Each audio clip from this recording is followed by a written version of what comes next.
Bonjour chers auditeurs de l'ODJ Média, notre chroniqueur de l'ODJ partage son avis et sa réflexion dans un article qu'il a intitulé « Les manifestations en soutien au peuple palestinien gagnent les campus aux USA, en Angleterre sauf en France », qu'on écoutera ensemble dans ce podcast.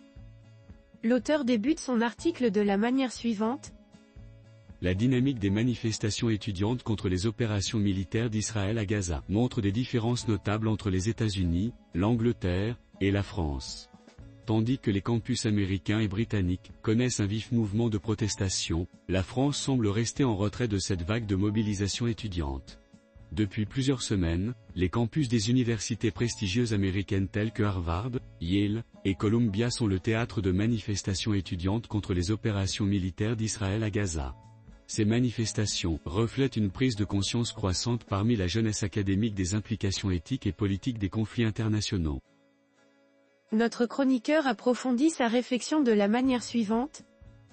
Les étudiants de ces institutions, connus pour leur excellence académique et leur influence politique, utilisent leur position privilégiée pour attirer l'attention sur la situation à Gaza. Ils organisent des rassemblements, des marches et des débats sur les campus, souvent en coordination avec d'autres universités à travers le pays. Ces actions visent à inciter leurs administrations universitaires et le gouvernement américain à prendre position contre ce qu'ils considèrent comme des agressions injustifiées. Les manifestations sont généralement pacifiques mais chargées d'émotions. Les étudiants brandissent des pancartes, chantent des slogans et invitent des intervenants pour parler de la situation des droits humains à Gaza et de la complexité du conflit israélo-palestinien. Certains événements voient également la participation de professeurs et d'autres membres du personnel académique, montrant ainsi une solidarité intergénérationnelle. Ces mobilisations sur les campus sont souvent le résultat d'une organisation par des groupes d'étudiants dédiés aux droits de l'homme et à la justice sociale. Ces groupes espèrent non seulement éduquer leurs camarades sur les nuances du conflit, mais aussi influencer la politique étrangère américaine par le biais de pétitions et de lettres ouvertes adressées aux élus. La réaction à ces manifestations est cependant mixte. Si beaucoup saluent l'engagement des étudiants pour la justice sociale et leur volonté d'engager le dialogue sur des sujets difficiles, d'autres critiquent ce qu'ils perçoivent comme une simplification excessive d'un conflit extrêmement complexe et ancien. Certains opposants aux manifestations soutiennent que les actions des étudiants pourraient être perçues comme unilatérales et potentiellement antisémites, surtout si elles ne reconnaissent pas les réalités de sécurité auxquelles Israël fait face. En réponse, les organisateurs des manifestations insistent sur leur engagement en faveur d'une paix juste et durable pour tous les peuples impliqués, et soulignent leur opposition à toute forme de discrimination, y compris l'antisémitisme. Ils appellent à une approche plus nuancée et informée du conflit, espérant que leur activisme mènera à des changements constructifs dans la politique étrangère américaine et contribuera à une résolution plus pacifique du conflit. Dans un monde de plus en plus connecté, l'activisme étudiant sur les campus américains contre la guerre à Gaza illustre comment les jeunes peuvent jouer un rôle crucial dans la sensibilisation et la mobilisation pour des causes internationales complexes, cherchant à faire avancer la paix et la justice globale. L'auteur enrichit son discours de la manière suivante.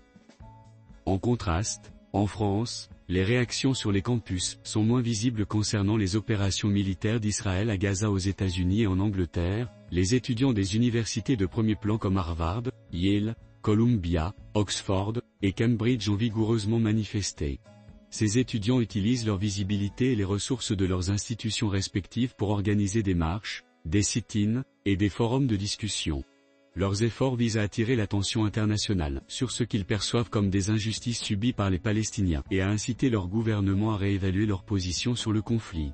En Angleterre, la résonance de ces manifestations est similaire à celle observée aux États-Unis. Les campus britanniques ont longtemps été des centres d'activisme politique, où les étudiants s'expriment sur une gamme de questions internationales. La tradition de débats vigoureux et ouverts aide à maintenir le sujet du conflit israélo-palestinien dans l'œil public, avec des appels fréquents à des politiques étrangères plus équilibrées. En contraste, en France, les réactions sur les campus sont moins visibles concernant ce même sujet. Cela pourrait s'expliquer par plusieurs facteurs. Premièrement, le paysage politique et social en France, concernant le conflit israélo-palestinien est extrêmement sensible et polarisé. Les autorités françaises et les institutions éducatives peuvent être plus prudentes pour éviter l'escalade des tensions communautaires, ce qui pourrait expliquer une certaine réticence à organiser ou à autoriser des manifestations. De plus, la législation française est très stricte en ce qui concerne les manifestations publiques, nécessitant des autorisations préalables et souvent accompagnées d'une forte présence policière. Cela pourrait décourager l'organisation de mouvements étudiants de grande envergure, comparativement au campus américain et britannique où la liberté de rassemblement est généralement plus grande. L'auteur termine son article en ces termes. Il est également possible que les étudiants français choisissent d'autres formes d'activisme moins visibles ou directes, comme des campagnes numériques ou des initiatives de sensibilisation en petits groupes, qui ne captent pas l'attention médiatique de la même manière que les grandes manifestations. Ces différences montrent comment le contexte national, les politiques éducatives, et les normes sociales influencent les formes et l'intensité de l'activisme étudiant. Alors que les étudiants américains et britanniques mobilisent l'attention sur la question de Gaza, en France, le débat et l'action peuvent prendre un chemin différent, tout aussi significatif mais moins visible. C'est tout pour aujourd'hui sur R212. On se dit au prochain podcast de nos chroniqueurs, restez à l'écoute pour plus d'actualités. Et merci de nous avoir écoutés, à très bientôt.